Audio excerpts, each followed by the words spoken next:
यार सी ना एक यार दे कोल आया, आके उन्हें दरवाजा खड़काया। जो दरवाजा खड़काया उन्हें कहा मैनू बड़ी परेशानी आ। यार ने पूछा यार कादी टेंशन आ, कादी परेशानी आ। उन्हें कहा मैनू 1 लाख रुपए की जरूरत आ, ते जे तू दिना वा तो मेरी मुश्किल हल हुंदी आ, परेशानी दूर हुंदी आ, ते बड़ी मुसीबत दे विच आ ते जरूरी चाहिदा।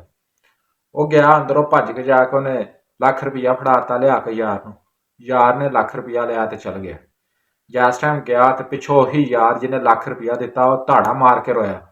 जो रोन लग पिया तो ओदी बेगम आई उस बेली दी। उन्हें क्या बेगम ओदी ने आके कहा जे अगर तेरे को पैसे नहीं सी गए हैगे तो तू यार अपने नूं माजरत कर लेना, उन्होंने कहना कि पैसे मेरे को नहीं गए हैगे। उन्हें क्या रोना मैं इस गल तो नहीं पिया कि मेरे को पैसे नहीं गए हैगे, रोना मैं इस गल तो नहीं कि मेरे को पैसे नहीं गए हैगे।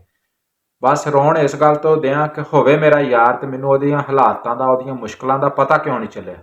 तो गल बड़ी वड्डी करन लगा मैं खान साहब। अज दे दौर दे विच भरा नूं भरा दा ही नहीं पता कि भरा दे की हालात होंदे। आ जिहड़ा दौर चलदा पिया, जिहड़ा दौर जांदा पिया ना, इत्थे हर बंदे नूं अपनी अपनी पई नफसा नफसी पई। ते बस जे किसी नूं चंगा यार मिल जावे ना तो ओदी कदर करया करो।